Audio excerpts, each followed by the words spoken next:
J'ai fait de l'altération de paramètres au niveau du prix. Enfin, il y avait du coup 500, j'avais mis 0, enfin 2 cents, un truc du genre, tu vois. Il y a un de mes collègues, il me dit que il va aller faire un tour dans le bâtiment, voir un peu comment tout est agencé. On est descendu pour aller voir, mais on est passé devant l'accueil et on a fait comme si on ne le connaissait pas. J'ai fait un changement à 180 degrés et je suis parti vivre 6 mois en Russie. Bonjour Anaïs, comment vas-tu? Hey Wacked, ça va super et toi? Ça va, ça va. Est-ce que tu pourrais te présenter à la Ouais, communauté? avant, j'en profite justement pour te remercier pour l'invitation. Je suis super honoré de pouvoir apparaître sur ta chaîne. Mais ouais, voilà, moi je m'appelle Anaïs. Je suis pentesteuse chez Cresco, comme Wacked, et ça fait 2 ans que je travaille là. Je suis spécialisée en hacking web. Je suis d'ailleurs certifiée par l'OSWA d'Offensive Security. Et aussi, j'affectionne particulièrement le SINT. Donc, dès qu'on a un projet au SINT, chez Cresco, c'est moi qui m'en occupe. Si tu pouvais définir en quelques mots ce que c'est que le pentest pour des personnes qui ne sont pas du domaine, qu'est-ce que tu dirais? Alors, je dis souvent aux gens que ce que je fais, c'est ce que les hackers font, parce que tout le monde a entendu parler des hackers, tout le monde sait de près ou de loin à quoi ça correspond. Sauf que je précise que on le fait légalement, éthiquement en fait. Le pentest, c'est aider les entreprises, les gouvernements, les organisations avec leurs infrastructures informatiques en les scannant et en détectant tout ce qui ne va pas sur ces infrastructures en fait. Après qu'on les ait scannés, qu'on ait trouvé ce qui ne va pas, on exploite en fait ces choses pour montrer à quel point l'impact, voilà, et qu'est-ce que l'entreprise ou l'organisation encourt justement. Tu pourrais nous parler un petit peu de ton parcours, comment tu as fait pour entrer dans la cybersécurité? Ouais, tout à fait. Ouais, parce que j'ai un parcours assez atypique, hein.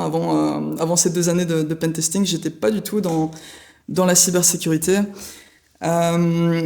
C'est aussi pour ça que je t'ai ramené sur cette chaîne, parce que ce sera l'occasion.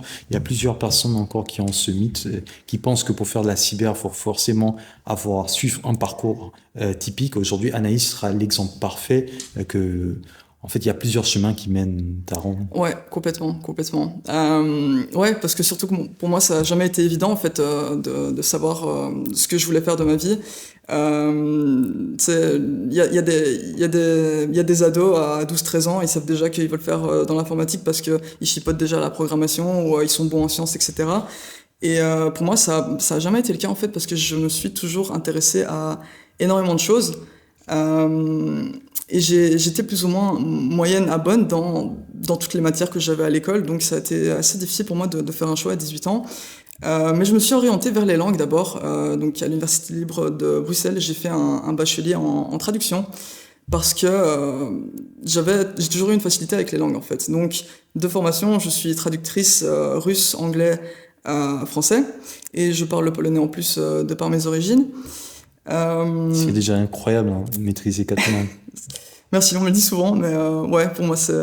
Mais ça a dû t'aider, notamment dans le domaine de la cyber. J'imagine que quand tu fais des recherches, par exemple, si tu les fais en russe sur Google, ça te donne vachement d'autres informations que si tu les cherches en français ou en anglais, on est Ouais, d'accord? complètement, parce que t'as toute une partie du net, de la cybersécurité aussi qui existe, et ils ont leurs propres ressources, et des fois, c'est vrai que je passe mon temps à scruter des chaînes sur Telegram où justement ça a été créé par des Russes pour des hackers russes, etc. Ils partagent leurs astuces, etc. Donc j'avoue que pour ça c'est un avantage, ouais, c'est assez cool. Mais donc ouais, pour en revenir à mon parcours, donc j'ai fait mes études en traduction et après avoir obtenu mon diplôme, j'ai décidé de faire un break parce que j'étais pas sûr en fait que c'était ça que je voulais faire pendant des années de ma vie en fait. Bien que j'adore toujours autant les langues. D'ailleurs quand je m'ennuie, j'en apprends toujours de nouvelles, donc voilà.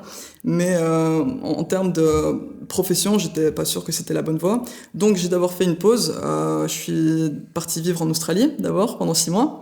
Et vu que j'avais pas trop aimé, j'ai fait un changement à 180 degrés et je suis parti vivre 6 mois en Russie. Ce qui est incroyable, c'est dingue. T'as trouvé comment la vie en Russie? C'est pas pour tout le monde, faut aimer. C'est tout comme il y a des gens qui vont en Australie, ils adorent et ils y restent vivre. Moi, ça aurait pas pu être le cas parce que ça dépend vraiment de tes valeurs, de tes principes, comment est-ce que tu aimes être avec les gens, qu'est-ce que tu recherches. Enfin, voilà, moi j'aimais bien juste parce que je pense que c'est probablement lié au fait que j'ai été élevé par une maman polonaise. Du coup, il y a un peu ces aspects slaves Culturellement. ouais, culturels qui se rapprochent. Et donc je me sentais pas trop dépaysé. Et non, moi j'ai adoré. J'ai adoré, mais c'est clairement pas pour tout le monde. C'est des personnes qui paraissent froides, mais dès que tu passes cette première approche un peu froide, tu vois des personnes très chaleureuses en fait. Donc tu peux compter sur elles. C'est pas des paroles en l'air quand ils te disent que ils sont là pour toi, quoi. Ok, Voilà. je comprends. Mais du coup, là, tu m'as dit que tu as fait 6 mois, c'est ça, en Australie. Tu es allé vivre encore 6 mois en Russie. C'est ça. À quel moment tu as commencé la cyber? Après, donc je suis revenu en Russie et j'ai laissé une dernière chance au monde académique. Enfin, j'étais pas sûr de si je voulais faire un master ou pas. Au final, j'en ai quand même fait un. J'ai fait un master en relations internationales. Qui n'a rien à voir, encore une fois, avec qui n'a rien à voir, la non. cyber, je tiens à le préciser. Mais ça, en fait, je voulais élargir juste mes connaissances par rapport à la traduction. Ok, je me disais, ça va encore bien avec les langues. Mais pourquoi pourquoi la traduction? Est-ce qu'il y avait un truc spécifique qui t'intéressait? La traduction, ou bien c'était les cultures liées aux langues ou... En fait, c'est une gymnastique mentale que j'aimais beaucoup. Oui, je vois ce que tu veux dire. Donc, que j'ai retrouvé après avec le pentest, en fait, hein, mine de rien. Mais il y avait cette gymnastique mentale que quand je terminais une traduction, mon cerveau était claqué et j'aimais bien cette sensation de satisfaction parce que tu as produit. C'est comme si tu avais déchiffré, en fait. Vraiment ça, ouais. Et ouais, effectivement, moi je vois l'apprentissage des langues comme un DLC, en fait. Quand tu apprends une nouvelle langue, t'as accès à une nouvelle zone géographique, à de nouveaux personnages, etc. Vrai, donc moi c'est comme ça que je le vois. C'est exactement ça. Et c'est ça qui, ouais, donc cette gymnastique mentale et effectivement la découverte de nouvelles cultures, etc. Mais bref, donc j'ai fait mon master et il y avait toujours quelque chose je sais manquait. pas, ouais, dans mon intuition, je me disais non, il y avait quelque chose, il me faut quelque chose d'autre. Et j'ai réfléchi un peu à mes centres d'intérêt et durant toute mon adolescence, c'est vrai que j'ai toujours une certaine affinité aussi avec tout ce qui était informatique sans pour autant avoir poussé ça. J'ai jamais fait de programmation ni rien, mais c'est vrai que je suis derrière un ordinateur depuis que j'ai 10 ans, tu vois. Donc, mais tout ce que je faisais, c'était traîner sur des forums et craquer des jeux vidéo, tu vois. À 10 ans, c'est quand même très très jeune. C'est vrai que c'est tôt, ouais. J'ai eu une tour assez tôt, ouais. Achetée sur eBay, je me rappelle, en occasion. Mais ouais, effectivement, donc j'étais tout le temps derrière un ordinateur. Et je me disais, pourquoi pas en fait, si je dois essayer, c'est peut-être maintenant. Et à l'époque, il y avait beaucoup de... À l'époque, enfin je dis à l'époque, mais c'était il n'y a pas si longtemps, donc c'était fin 2020, début 2021. Il y avait de plus en plus de formations à court terme, donc ce qu'on appelle les bootcamps, qui commençaient à apparaître en informatique, en IT, donc en développement et aussi en cybersécurité. Parce que, juste pour combler le manque, en fait, je pense que ça apparaissait de plus en plus. Et je me suis dit, donc, ouais, s'il faut tester, c'est maintenant ou jamais. Même si je pense toujours qu'il y a jamais enfin, c'est jamais trop tard pour se reconvertir ou choisir une autre voie. Hein, mais... C'est très important à le préciser. Ouais, je pense aussi. Mais moi, je me disais, là, justement, niveau timing, c'est un bon moment pour moi pour justement tenter.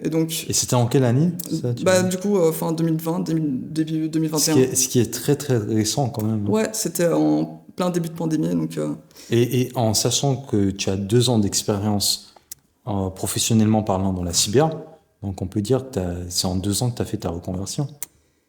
Ouais, plus ou moins, ouais. Voire moins. Moins même, en fait. Moins.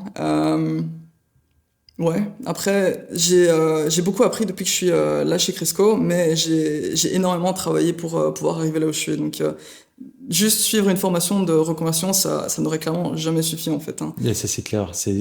En fait, on est dans un domaine de passionné. Si vous donnez pas de votre temps, si tu passes pas du temps tous les jours, tous les soirs, ouais. Tu peux pas suivre, en fait. Ouais, complètement. Et je pense que c'est ce qui a fait la différence avec certains de mes collègues de formation à l'époque, c'est que, en fait, moi, je me laissais pas le choix. Je me disais que si je dois y arriver, il faut que je fasse mes preuves, en fait. Et enfin, je sais pas si c'est peut-être aussi lié au fait que je suis une femme, mais le syndrome de l'imposteur, je le ressentais encore plus parce que j'ai l'impression de devoir peut-être être encore plus compétente que certains hommes, en fait. Donc, Ça a dû jouer, mais je te rassure, le syndrome de Bien sûr, l'imposteur, on tout le l'a monde, tous. bien sûr, On bien l'a sûr. tous. Mais je pense que ouais, ça a complètement, ça a sûrement joué. D'ailleurs, en parlant de ça, petit aparté, on va revenir sur ce sujet plus en profondeur. Mais du coup, dans ton parcours, tu as rencontré très peu de femmes qui faisaient ce métier. Le métier de pentesteuse, Oui, j'en avance. ai, j'en ai pas rencontré.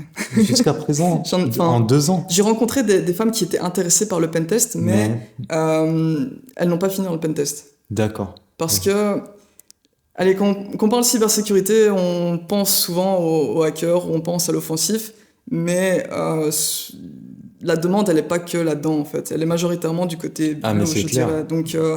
Donc voilà, je pense qu'elles ont dû se rabattre pour celles qui étaient intéressées, quoi. Donc, La cyber, c'est super vaste, ce que les gens ne se rendent pas compte déjà. Complètement. L'offensive, moi je dis le pentest, c'est quoi? C'est 5-10% des métiers proposés. Le Complètement. reste, il y a la partie défense et celle là où il y a le plus de demandes, c'est toute la partie compliance et toute la partie gouvernance, c'est ça. Mais ça, tu vois, cette partie-là, pendant ma formation en cybersécurité, je n'avais aucune idée de son existence, par exemple. Je l'ai appris après quand... C'est ça. Ouais. C'est quand tu es sur place parce que je pense que c'est dû au fait que la gouvernance c'est pas vraiment sexy. Du coup, ce qu'on met en avant généralement c'est la partie offensive et dans les formations et dans tout et tout. Complètement. Mais quand tu rentres dans le domaine, lorsque tu es dans le marché de l'emploi, tu te rends compte que c'est là où ça embauche le plus et c'est ce que les boîtes demandent le plus. Genre. Tout à fait, tout à fait. Mais du coup, pour revenir à ton parcours, tu me dis, ça fait 2 ans que tu étais à Cresco. Comment tu as fait pour rejoindre ta première boîte en cybersécurité en sachant que tu n'avais pas de background en tant que pentesteuse? Quand j'ai entamé ma formation en cybersécurité, j'ai eu directement l'attrait pour le côté offensif. Et sans trop savoir si c'était en demande sur le marché ou pas, je m'en fichais. Je me suis dit, je vais apprendre ça en fait. Donc, je me suis complètement lancé dedans. Et c'était fun, c'est ça? C'était très fun en fait. Et je pense qu'au niveau du mindset, ça se rapproche très fort de ce que je recherche. Ce que j'ai vraiment accroché parce que moi j'ai besoin de challenge. Ouais, et du challenge j'en ai. Donc, mais littéralement, ce sont des challenges qu'on fait. Et en parlant de challenge, du coup, tu as fait pas mal de CTF, c'est ça? Ouais, en fait, d'abord j'ai commencé sur Try Hack Me. Et je pense que c'est ce qui a fait la différence avec d'autres de mes collègues de formation qui étaient intéressés par le pentest. C'est que j'ai développé une routine au bout de 2 mois de formation où je suis une lève-tôt, ok, donc moi j'avais juste mis ça le matin parce que c'était le moment où je préférais dans ma journée. Et vers quelle heure à peu près? Moi je me lève à 6h, à 6h30 j'étais... J'aimerais bien faire ça. T'es plutôt de la nuit toi, ouais. Ouais, non, mais du coup, 6h30 j'étais à mon PC et je faisais un challenge sur Try Hack Me. Et j'ai fait ça pendant plein de jours d'affilée, 90 ou 120, je sais plus. Enfin, sur Try Hack Me, du coup, t'es forcé de garder, de suivre pour garder justement ce petit chiffre qui augmente tous les jours une fois que tu fais des challenges dessus.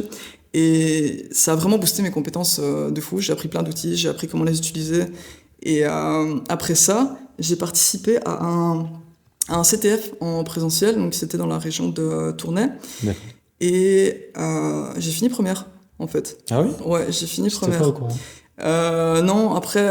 C'était un CTF, il y avait quoi comme challenge dans les CTF? Il y avait un peu de tout, hein, les trucs classiques. Il y avait du web, il y avait de la crypto, il y avait du lockpicking. Après, je sais pas si c'est peut-être parce qu'il y avait aussi... il y avait pas énormément de monde, je pense qu'on était 50 à 80 personnes. Ça reste quand même énormément de personnes. C'était par équipe, hein, mais... donc il y avait d'abord un classement par équipe. Et après, il y avait un classement solo et j'étais première au classement solo, en fait. Incroyable. Et qu'est-ce que tu as ressenti ce jour-là? Parce que en ce temps-là, tu travaillais pas encore dans la cyber, c'est ça? Non, pas du tout. J'étais en pleine formation en cybersécurité. En pleine formation, quand tu arrives, tu avais certainement des personnes qui bossaient dans le domaine. Qu'est-ce que tu as ressenti quand tu es passé première? Ah, j'ai pas compris ce qui m'arrivait. Vraiment. T'as pensé que c'était en fait, au départ, je me dis, c'est un bug au niveau du calcul. Après, c'est vrai que, surtout que je m'étais pas rendu compte que, je pensais que c'était comptabilisé au niveau point de l'équipe, tu vois. Et je m'étais pas rendu compte que, à chaque fois pour rentrer un flag, c'était aussi compté au niveau de, ouais, tu vois. Je vois. Donc, ça a été une grosse surprise. Je m'y attendais pas. Après, ouais, au début, on parlait du syndrome de l'imposteur, je pensais aussi que c'était un coup de chance, en fait. Tu vois, je disais que c'était un coup de chance. Tu continueras à le penser. Je Bien pense sûr. tout ce qui nous arrive, Tu trouves une faille, tu te dis, bon, moi c'est le cas, hein. Je me dis, je rêvais d'avoir ma première faille en bug bounty sur programme payant une fois que je l'ai. Je dis, non, c'était trop facile, c'est un coup de chance. Ouais. Il faut plus. Et ce truc qui fait qu'on veut toujours chercher plus, ça va continuer, mais c'est aussi ce qui nous permet d'aller de l'avant. Bien sûr. Mais je pense qu'il faut savoir développer une relation saine vis-à-vis de ce syndrome de l'imposteur qu'on a un peu tous, hein. Mais c'est vrai que c'est clairement un truc qui moi me motive justement à me prouver qu'en fait, bah non, Tu conseillerais quoi aux gens pour lutter justement contre le syndrome de l'imposteur? Ouais, essayer ne pas trop s'attacher à cette petite voix qui nous dit que en fait non, on n'est pas si bon ou ceci ou cela en fait. Enfin, se dire juste que c'est un son qu'il y a dans le fond et se dire ok, c'est bon, le son a parlé, maintenant je passe à autre chose, tu vois. Enfin, c'est un peu bidon comme conseil, mais quand je remarque que j'ai ce genre de monologue vis-à-vis de moi-même, bah, j'essaie juste de m'en détacher et de pas m'identifier à ce raisonnement de pensée. Après, en termes de conseils un peu plus pratiques, ce qui a fait aussi la différence pour moi, c'est de passer une certification, justement, parce que je pense que c'est encore plus, on le ressent peut-être encore plus quand on est issu de la reconversion, quand on n'a pas de diplôme au niveau Non, académique. même Non, quand tu penses tu as des diplômes, moi personnellement, comme je t'ai dit, mes diplômes, Ok. je sentais que ça n'avait aucun intérêt dans ce que je faisais. Ok. Et quand j'avais l'OSCP en tête, pour moi, l'OSCP, c'était un rêve de l'avoir. Bien sûr, ouais. Et, Ouais, comme un peu tous les hackers, hein, je pense. et une fois que je l'ai eu, ben, je me suis dit, now what? Tu vois, Ok, maintenant, qu'est-ce que je fais? Mais mais tu t'es senti légitime en l'obtenant, non? Euh, ironiquement, sur le coup, oui, mais quelques jours après, non. Ok. Ça m'est très très très vite passé. Jusqu'à présent, je dis pas que je suis pas légitime, hein, loin de là, mais je pense que j'ai encore beaucoup à prouver dans ce domaine. Ah oui. Surtout quand tu as de la visibilité comme moi sur Internet, tu vois, il y a très peu de personnes dans le domaine qui ont de la visibilité sur YouTube. Donc je me dis, je dois toujours montrer plus. Ouais, ça a du sens, complètement. Après, je pense quand même que, passer une certification, ça nous aide un peu aussi Ça aide à énormément. justifier Ça un aide peu, énormément. à croire en nos compétences, du moins. Surtout Offensive Security, parce que Offensive Security, c'est proctoré. Ouais, Donc tu sais que là, tu l'as eu, t'as vraiment pas triché, tu sais que tu méritais. t'es sous Et surveillance. en plus, la préparation de la certification, c'est pas évident. Non, clairement. Tu as 3 mois de stress, tu as 3 mois où tu dois pas en un maximum de machines. Et d'ailleurs, ce serait l'occasion. Est-ce que tu pourrais vite fait parler de la certification et de la préparation? Ouais, bien sûr. Donc, moi, j'ai passé pas le SCP, mais l'OSWA. Donc, c'est la Web 200. Donc, elle est axée complètement web. Elle était pas facile, vraiment. Je m'attendais. Je l'ai d'ailleurs sous-estimé. Je l'ai réussi du deuxième coup, pour être tout à fait transparente, parce que une erreur que j'ai faite, c'est que justement, comme je suis passé par les études aussi, j'avais l'habitude où tu réussissais tes examens avec 70-80%, tu vois. C'est ça, tu réussis. Alors qu'avec OffSec, ça marche pas. Tu dois Non. être à 100%, voire plus, parce que des fois, ils te sortent des trucs Exactement. qui n'étaient pas prévus ou que tu n'as pas spécialement vu, mais que tu dois faire tes recherches pendant l'examen pour. T'avais essayé d'avoir. Est-ce que t'avais eu les points bonus ou non avant de passer l'examen? Pour l'OSWA, il n'y en avait pas. Il y en a pas? Non. D'accord. Non. Donc ouais, non, après le cours, j'ai trouvé qu'il préparait un peu mal à l'examen, dans le sens où les exercices étaient trop faciles par rapport à la difficulté de l'examen. J'ai envie de dire, c'est toutes les certifs OffSec. OffSec. Ouais. J'ai comme l'impression qu'ils le font limite exprès. Bon, j'ai pas passé les autres pour le moment, mais au SCP, et ça je l'ai dit quand j'ai fait ma vidéo, j'ai dit si vous passez uniquement les labs d'OffSec pour préparer l'OSCP, vous allez l'échouer à 90%. Ouais. Il faut toujours se préparer sur d'autres plateformes, Hack the Box et autres. Pour l'OSCP, pour l'OSWA, je sais pas comment t'as fait. J'ai fait ça aussi en fait. J'avais trouvé une page GitHub où un gars avait mis justement toutes celles qui avaient un aspect un peu plus web ou avec des vulnérabilités qui revenaient pour le OSWA. à like des trucs. C'est ça, ouais. Et du coup, j'ai fait plein de box sur Hack the Box justement pour me préparer, et aussi sur le playground d'OffSec. Oui, tu vois, ils ont aussi leur plateforme avec. Il est très très bien aussi. Ça fait combien de temps que t'as eu l'OSWA? Je l'ai obtenu en juin. Et c'est super récent. C'est super récent, ouais. Mais du coup, début octobre. aujourd'hui... Après, ma première tentative, c'était en février. Et donc, j'ai vraiment fait les 3 mois en automne dernier, donc 2023, automne, ouais. C'est super intéressant parce que tu as plein de personnes qui passent des certifications, qui échouent la première fois, et généralement, ils ont le moral à plat. Qu'est-ce que tu conseillerais à ces personnes quand ils échouent une certification? Comment tu as fait pour rebondir? Ça n'a pas été facile, hein. Ça n'a pas été facile, surtout qu'il y avait plein de choses qui se passaient à ce moment-là dans ma vie qui n'étaient pas super fun. Donc, enfin, je vais pas te le cacher, franchement, j'étais dépité, j'étais pas bien. Et ce que j'ai fait, c'est que je me suis juste complètement détaché de tout ce qui était vraiment pentesting. Enfin, ah oui, carrément. Pas au niveau du boulot, ça, le boulot, je continue à le faire comme il fallait, mais en tout cas, je traînais plus sur Hack the Box, ni sur Track. Oui, je comprends. Enfin, tu vois, j'en faisais plus à côté, et quand je rentrais chez moi, je jouais aux jeux vidéo, tu vois, parce que vraiment, j'avais besoin de me déconnecter, de faire d'autres choses, et de réapprendre à apprécier d'autres choses, que ouais, je me sentais pas bien. Je me suis juste laissé le temps, et après, au bout de quelques mois, je pense que c'était non, c'était au mois de mai, plus ou moins. J'ai recommencé à m'entraîner, en fait, sur Hack the Box. Et ça t'a pris combien de temps avant de passer, tu as dit le mois de mai, et tu as repassé en juin, c'est ça? Ouais, après, j'étais pas aussi assidu que lors de ma première tentative. Je sais pas trop te dire.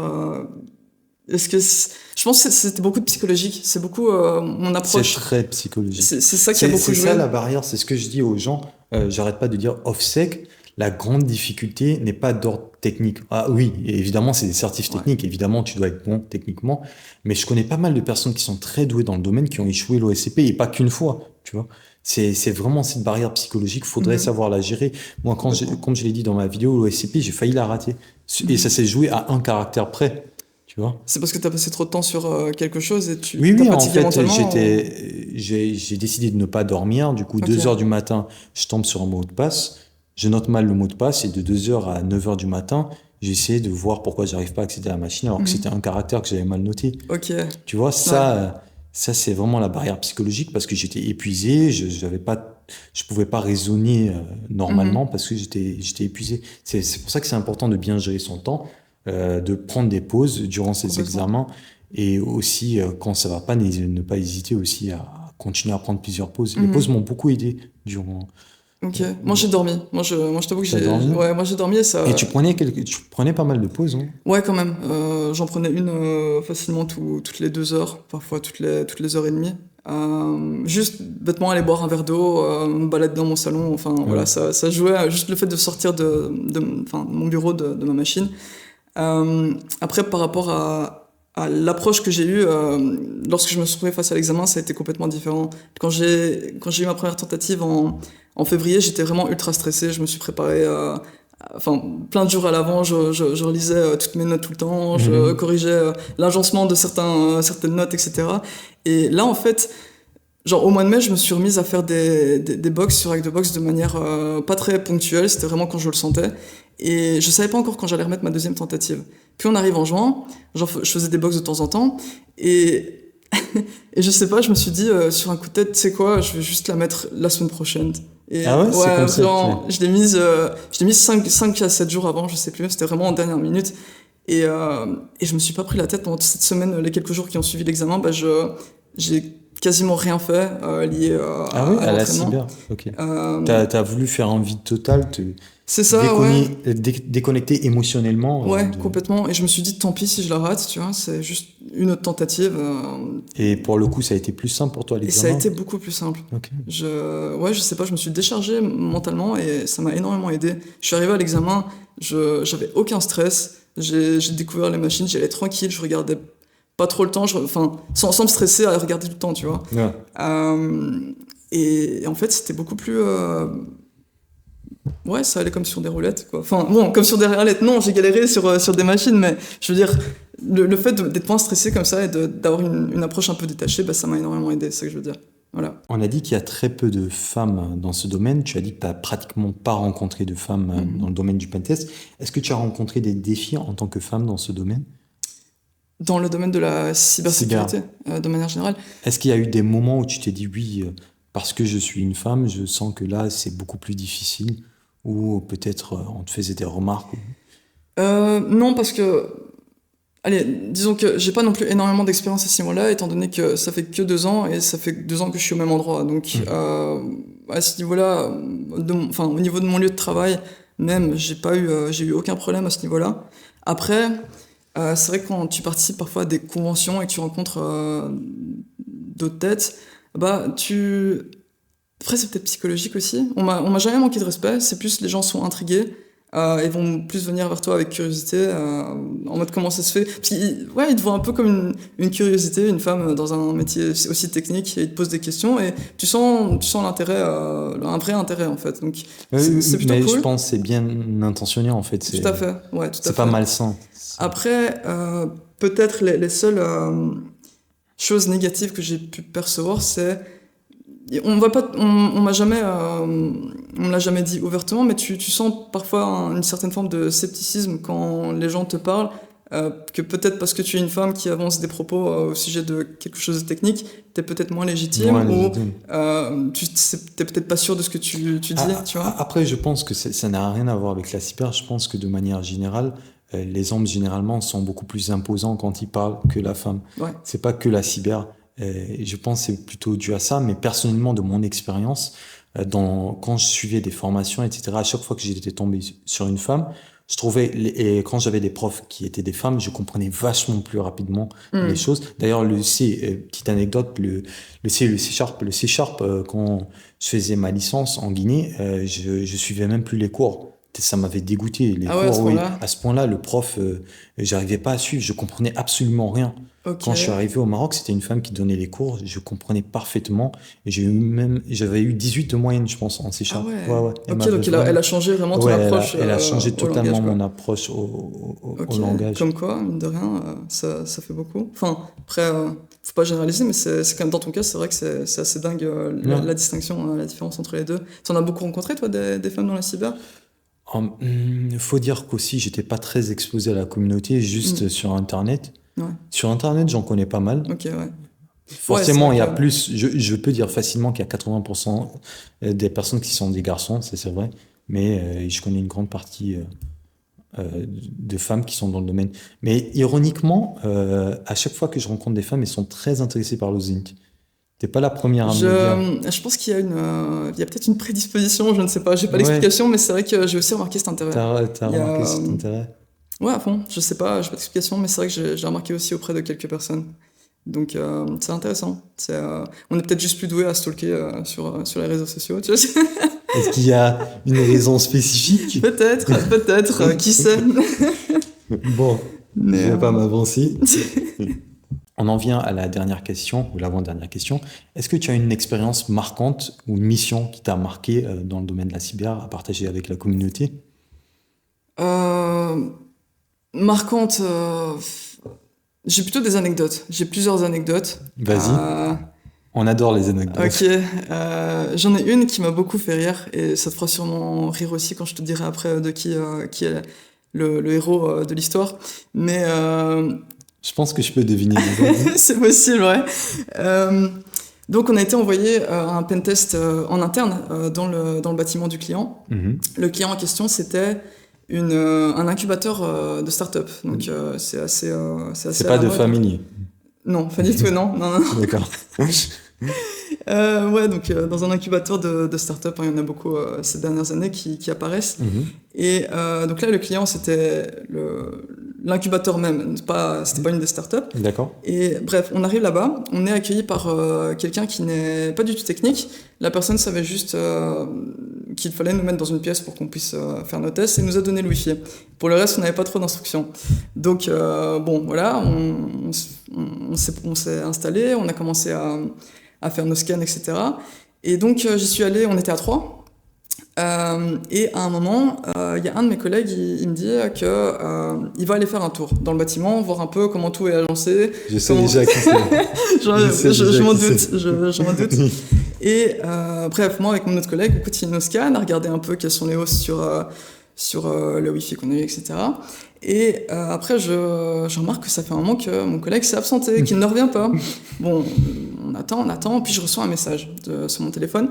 Je regarde et il me dit qu'il il s'est installé à l'accueil avec la secrétaire parce qu'il a vu un câble Ethernet dépasser et il se demandait est-ce qu'on n'a pas accès à un autre VLAN par là.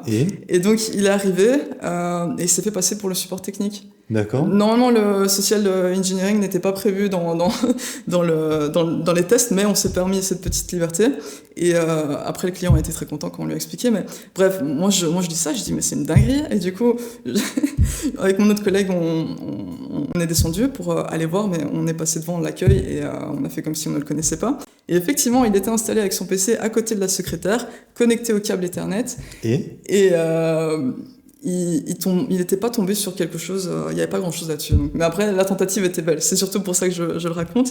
Et enfin, bref, nous, on s'est mis dehors. Mon autre collègue voulait fumer. On a pris une photo de lui à l'accueil avec la secrétaire. Et ce que j'ai trouvé hallucinant, c'est que il est resté là pendant facile plus d'une heure, une bonne heure. Et s'est pas posé de questions. Non, à un moment, elle lui parlait, elle lui tapait la conversation, tu vois. Genre, limite, elle a proposé du café. Ou... Ouais, elle lui a demandé, elle lui a demandé de nulle part, et ça fait combien de temps que vous travaillez ici? Parce que vous savez, je dois quand même être sûr que vous venez pas de nulle part, quoi. Et lui, il était là, il jouait le jeu, ça fait 3 ans que je suis ici. Mais, tu sais, enfin. Ça fait 3 ans, ouais, n'importe quoi. C'est ce que les gens ne se rendent pas compte, le social engineering, ça marche très bien. Ouais.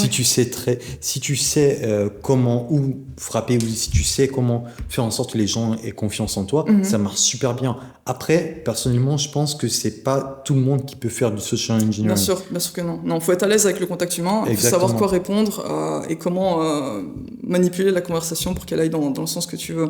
Après, elle aussi, là, dans son cas, elle n'a pas eu les bons réflexes parce que poser des questions, tu peux obtenir n'importe quelle réponse. Elle aurait dû demander à avoir un badge parce que l'entrée au bâtiment se faisait avec un badge. Et ça, à aucun moment, il n'avait rien autour du cou, elle n'a rien pensé à demander, en fait. Donc, ouais, j'ai trouvé ça assez hallucinant. On a pris une photo, on l'a mise dans le rapport, et après, lors de la présentation, le client était sur le cul, pour le dire ainsi, et il a été très content qu'on ait fait ça, quoi. Donc, et du coup, voilà. Vous avez la photo maintenant. Je suis pas sûr qu'on puisse le mettre, mais voilà, ouais, petite anecdote assez drôle. Une autre anecdote Est-ce que tu as eu... personnellement, est-ce que tu as un exploit? Est-ce qu'il y a une faille que tu as exploitée durant une mission pour laquelle tu étais fier d'avoir... Ouais, il y en a une que... Enfin, elle est très simple. Elle était très simple à faire, mais l'impact était assez énorme et du coup, j'étais assez fier de moi. En gros, c'était donc un pentest web pour un business club qui faisait différents types d'événements. Ils avaient donc...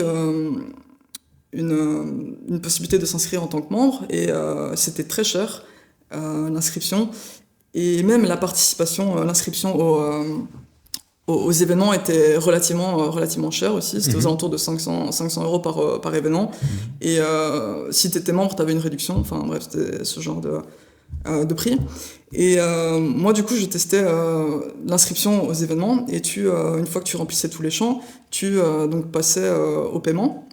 Ce que j'avais fait, c'était que j'avais intercepté la requête post et j'ai fait de l'altération de paramètres au niveau du prix, en fait. Et donc, au lieu de passer, il y avait du coup 500, j'avais mis 2 cents, un truc du genre, tu vois.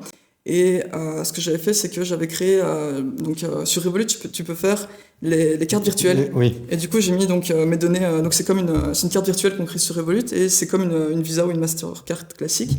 Et donc j'ai mis ces données-là, j'ai mis une adresse mail, j'ai envoyé donc la requête avec le prix modifié, et c'est passé. Et après, du coup, sur la boîte mail, j'ai reçu la confirmation du paiement, mais avec le prix normal. Donc je me dis, c'est chelou parce que, j'ai pas mis 500 € là-dessus, donc voilà. Mais bref, j'étais bien inscrite à l'événement. Après, je vois sur mon téléphone, j'ai été débité de 2 cents.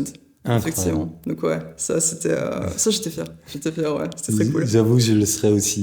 Et qu'est-ce que le client avait dit? Ah, il était choqué.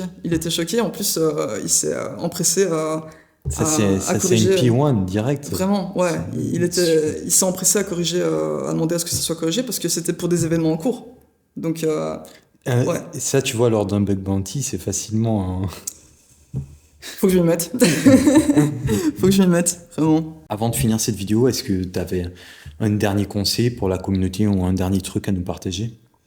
Alors, ça sonne bateau, Ça sonne très bateau, mais en tout cas, si jamais vous envisagez de vous reconvertir vers la cybersécurité, je pense qu'il faut, vous allez avoir des périodes de doute, de démotivation, etc.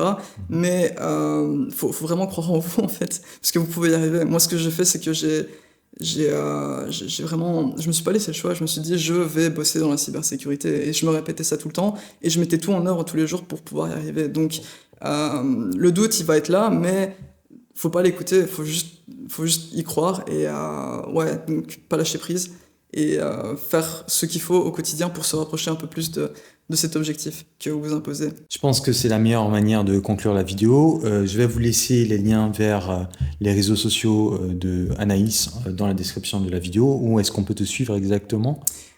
Sur LinkedIn, LinkedIn. ouais. J'ai pas encore, je suis pas encore, ouais. Sur Twitter.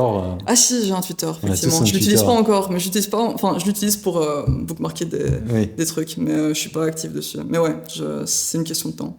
D'accord. Ben, merci Anaïs. En tout cas, ça a été un plaisir de t'avoir sur la chaîne. Merci à toi. N'hésitez pas à nous dire ce que vous avez pensé de cette intervention en commentaire. Likez, très important. Partagez un maximum cette vidéo. Je vous dis à la vidéo prochaine avec peut-être un autre invité. Prenez soin de vous. Ciao. Ciao.